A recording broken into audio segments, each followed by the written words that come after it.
హలన్ని మిశ్వేశ్వరరావు real estate పేరుతో హైదరాబాద్లో జరుగుతూ ఉన్నటువంటి పెద్ద దగాకోరు మోసం ఇప్పుడు బయటపడింది.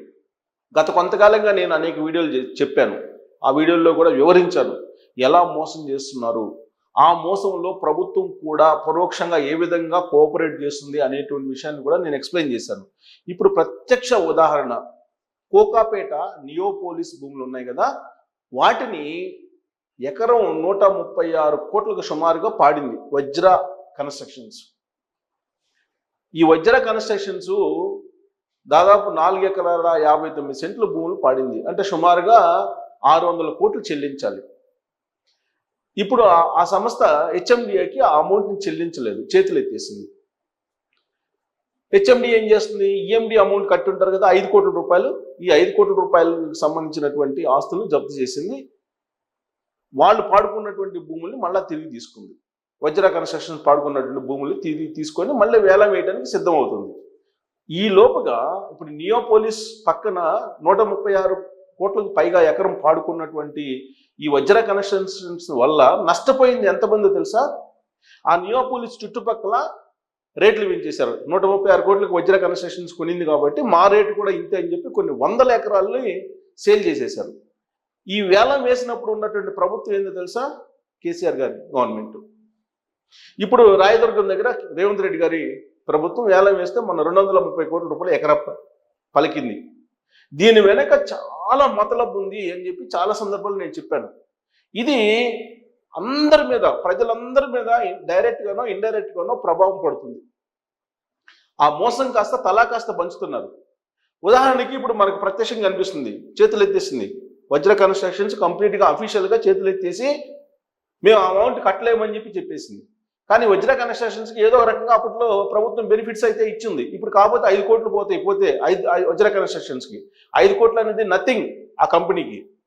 కానీ ఈ వజ్ర కన్స్ట్రక్షన్స్ ఎకరా 136 కోట్లు కొన్న తర్వాత ఆ చుట్టుపక్కల ఉండేటువంటి వాళ్ళు వెంచర్స్ వేసి ఈ రేటుకి డబుల్ రేటుకి అమ్మారు వెంచర్స్ ద్వారా. మరి ఆ నష్టం ఎవరు భరాయించారు? సామాన్యులు భరాయించారు.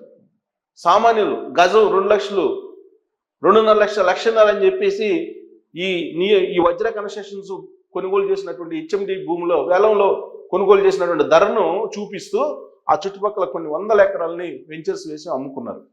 వాళ్ళందరూ లాభపడ్డారు. లాస్ట్కి మోసపోయింది ఎవరు? సామాన్యులు మోసపోయారు. తీరా ఇప్పుడు ఇది చేతులు ఎత్తేసింది కంపెనీ, వజ్ర కన్స్ట్రక్షన్స్ చేతులు ఎత్తేసింది. సేమ్ అలాగే ఇప్పుడు రాయదుర్గం భూములకు సంబంధించి కూడా సుమారుగా ఇంచుమించుగా అదే జరుగుతుంది. రాయదుర్గం భూములు 230 కోట్లకి ఎకరం పాడుకున్నటువంటి వాళ్ళకి వేరే చోట వాళ్ళకి ఆ కంపెనీలకి గ్రూప్ ఆఫ్ కంపెనీస్కి వేరే చోట భూములు ఇచ్చారు. దానికి బహుమతిగా ఇక్కడ పాడారు. ఈ రేట్ని చూపించి ఇప్పుడు ఆ చుట్టుపక్కల ఉండేటువంటి రేట్లని పెంచేశారు. ఈ భారం ఎవరి మీద పడుతుంది? అందరి మీద పడుతుంది. ప్రత్యేకించి మధ్యతరగతి, ఎగువ మధ్యతరగతి ఇవాళ హైదరాబాద్లో 1 సెంటు భూమి కొనుక్కునేటువంటి పరిస్థితి లేకుండా చేసేశారు. అంటే రియల్ ఎస్టేట్ని ఏ విధంగా సర్కస్ ఆడిస్తున్నారు అధికారంలో ఉన్నటువంటి వాళ్ళు అనే దానికి ప్రత్యక్ష ఉదాహరణ ఇది. నియోపోలిస్ భూములు కోకాపేట దగ్గర నియోపోలిస్ భూములు పాడుకున్నట్టు వజ్ర కన్స్ట్రక్షన్స్ చేతులు ఎత్తేసింది. ఎందుకు ఎత్తేసింది అని అంటే, అసలు ఎందుకు పాడారు అని అంటే, ఇప్పుడు వజ్ర కన్స్ట్రక్షన్స్ చెప్పేటువంటి మాట ఏందో తెలుసా?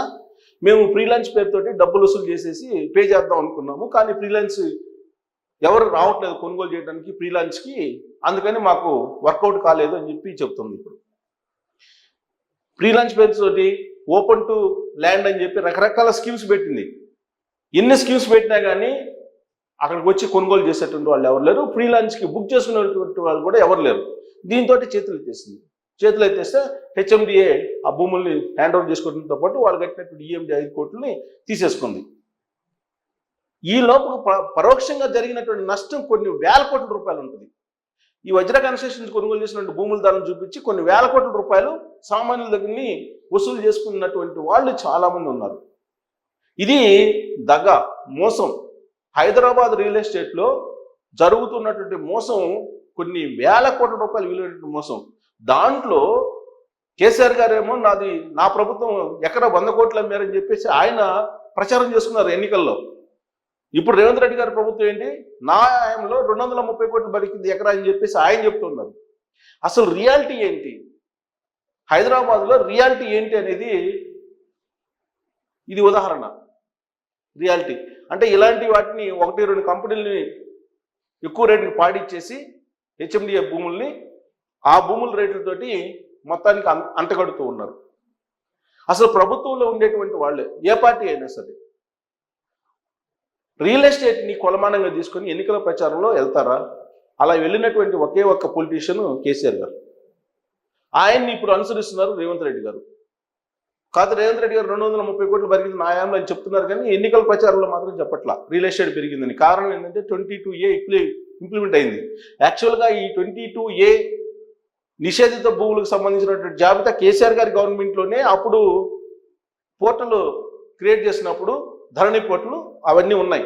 కాకపోతే దాని ఇంపాక్ట్ ఇప్పుడు రేవంత్ రెడ్డి గారి మీద పడుతుంది. రేవంత్ రెడ్డి గారే ఇదంతా నిషేధిత భూములు చేశారంటున్నారు. కాదు, అప్పుడు ధరణి పోర్టల్ సంబంధించినటువంటి మొత్తం ఎక్సర్సైజ్ జరుగుతున్నప్పుడే 22A కింద ఈ భూములన్నింటినీ రిజిస్ట్రేషన్ చేయొద్దని చెప్పి అప్పుడే పెట్టారు. అది ఇంప్లిమెంట్ చేస్తున్నారు ఇప్పుడున్నటువంటి గవర్నమెంట్. సో దీంతో హైదరాబాద్లో ఉండేటువంటి రియల్ ఎస్టేట్ కంప్లీట్గా కుప్పగూలిపోయింది. అసలు వాస్తవం ఏంటనేది ఇప్పుడు వజ్ర కన్స్ట్రక్షన్ తోటి బయటకు వచ్చింది. ఇలాంటి కంపెనీలు చాలా ఉన్నాయి. దాదాపుగా వారానికి 2-3 కంపెనీలు బోట్లు తిప్పేస్తున్నాయి. డబ్బులు కట్టినటువంటి వాళ్ళు ప్లే కార్డులు పట్టుకుని ధర్నాలు చేస్తున్నారు. మరి మీడియాలో ఎందుకు రావట్లేదు అని చెప్పేసి మీరు అడగచ్చు. రాదు, మీడియాలో రాదు. కారణం ఏంటంటే హైదరాబాద్లో ఉన్నటువంటి టాప్ 20 కంపెనీస్లో వివిధ రకాల పొలిటీషియన్స్ సంబంధించినటువంటి పెట్టుబడులు ఉన్నాయి. వాళ్ళని కాదని మెయిన్ మీడియాలో ఉండేటువంటి కొన్ని న్యూస్ ఇచ్చే ప్రసక్తే లేదు. సోషల్ మీడియా ఉంది కాబట్టి 1-2 బయటకు వస్తున్నాయి. సోషల్ మీడియా లేకపోతే అసలు ఏమీ బయటకు వచ్చిండే కాదు. వీళ్ళు వాడినటువంటి కోట్ల రూపాయల ఆస్తులు కూడా బయటకు వచ్చిండేది కాదు. దాని వెనుకున్నటువంటి మతలబ్ ఏంటి, దాని వెనుకున్నటువంటి మోసం ఏంటి అనేది కూడా బయటకు వచ్చిండేది కాదు. సో కాబట్టి కోకాపేటే కాదు, హైదరాబాద్లో ఎక్కడికి పోయినా సరే కృత్రిమంగా ధరలు పెంచేశారు. దాంతో ఇప్పుడు రియల్ ఎస్టేట్ కుప్పకూలిపోయింది. ఎప్పుడైనా సరే వాస్తవికతకు దగ్గరగా ఉండాలి ఏ మార్కెట్ అయినా. కానీ దీన్ని నీటి బుడగలాగా తయారు చేశారు రియల్ ఎస్టేట్ని. అందుకే ఇప్పుడు రిజిస్ట్రేషన్స్ లేక రిజిస్ట్రేషన్ ఆదాయం తగ్గిపోయింది. అసలు ఇప్పుడు సెంటు భూమి కొనే పరిస్థితి లేదు. ఇప్పుడు ఏదన్నా మధ్యతరగతి వాళ్ళు ఒక ఫ్లాట్ కొందామన్నా కానీ ధరలోని ఆకాశానికి పెంచేశారు. వాళ్ళు పాడుకున్నటువంటి భూముల రేటుని చూపించి మాది కూడా ఇదే రేట్ అని చెప్పేసి ఎవరికి వాళ్ళే క్యాల్కులేట్ చేసేసుకుంటున్నారు. వాస్తవ విలువైందనేది ఎవరు ఆలోచించట్లా. ఇలాంటి పరిస్థితుల్లో హైదరాబాద్ రియల్ ఎస్టేటు దారుణమైన పరిస్థితి రాబోయే రోజుల్లో ఇంకా వెళ్ళబోతుంది.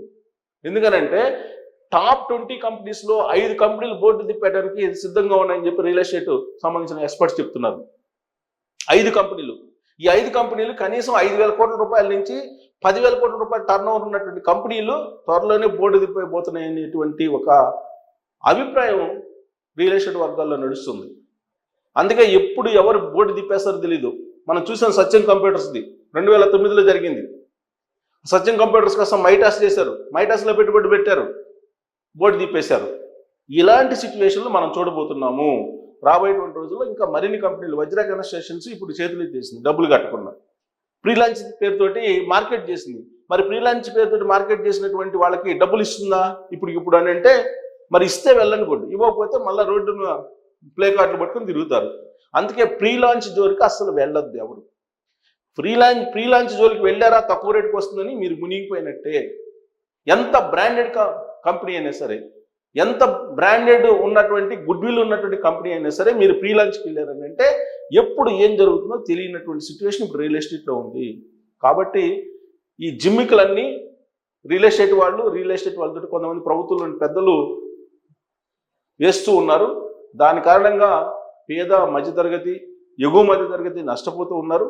అందుకే వీళ్ళంత వరకు ఉన్నటువంటి విషయాన్ని మీ ముందుకు తీసుకొచ్చే ప్రయత్నం చేస్తున్నారు. ఇంకా చాలా విషయాలు ఉన్నాయి బయటికి తీసుకురావాల్సినవి, కానీ అవి బయటకు రావట్లా. ఇప్పుడు ఇది అఫీషియల్గా వచ్చింది, అన్అఫీషియల్గా ఇలాంటివి డజన్ల కొద్ది హైదరాబాద్లో ఉన్నాయి. అవన్నీ త్వరలోనే బోర్డులు తిప్పేటువంటి అవకాశాలు కూడా లేకపోలేదు. ఇప్పుడు రియల్ ఎస్టేట్ ఇప్పట్లో కోలుకున్నటువంటి పరిస్థితి ఉండదు. ప్రభుత్వం కూడా వాస్తవికతకు దగ్గరగా ఉండాలి, కానీ దాన్ని క్రియేట్ చేసేసి ఆ ధరను చూపించి అందరూ ఎవరు వాళ్ళే ఈవెన్ రీసేల్ ఫ్లాట్లు అమ్మడానికి కూడా నా ల్యాండ్ 2 లక్షలు, నా ల్యాండ్ 1,500,000, నా ల్యాండ్ 1,00,000 అంటున్నారు.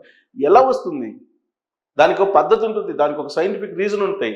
కానీ అవన్నీ మర్చిపోయి సోషల్ మీడియాలో కూడా ఆ గవర్నమెంట్ రేట్ ఇంత పలికింది కాబట్టి మాది కూడా ఇంతే అని చెప్పి దాన్ని మ్యానిపులేట్ చేస్తున్నారు. ఉదాహరణకి కూకట్పల్లిలో ఆ మధ్య హెచ్ఎండిఏ వేలం వేసింది, గజం 3 లక్షలు కొన్నారు. సో అయితే ఆ గజం 3 లక్షలకు కొన్నారు కాబట్టి మాది కూడా 3 లక్షలు అన్నారు. కానీ గజం 3 లక్షలకి ఎవరు కొనిచ్చారు అనేది ఆలోచించాలి మీరు. ఎవరు కొనిచ్చారో ఆ కొన్నటువంటి అతను అక్కడ ఉన్నాడా లేడా, పోనీ ఉంటే కనుక అతనికి బ్యాక్గ్రౌండ్లో బ్యాక్ డోర్లో అతనికి ఇచ్చినటువంటి బెనిఫిట్స్ ఏంటి ప్రభుత్వం అదనంగా, ఇవన్నీ లెక్కేసుకోవాలి. ఇవన్నీ లెక్కేసుకోకుండా రియల్ ఎస్టేట్ని కనుక అంచనా వేస్తే లాస్ట్కి మునిగిపోయేది సమాజంలో ఉన్నట్టు పేద ఎగువ మధ్య తరగతి వర్గాలే నష్టపోతాయి. సో కాబట్టి ప్రీ లాంచ్ జోలికి వెళ్ళొద్దు, ఇలాంటి కంపెనీలు అస్సలు నమ్మొద్దు. ఇలాంటి కంపెనీలు చాలా ఉన్నాయి హైదరాబాద్లో, నమ్మారంటే మోసపోవడం ఖాయం అనేది రియల్ ఎస్టేట్ వర్గాల్లోనే చర్చించుకుంటున్న పరిస్థితి. దీని మీద మీరు కామెంట్ చేయొచ్చు. Thank you.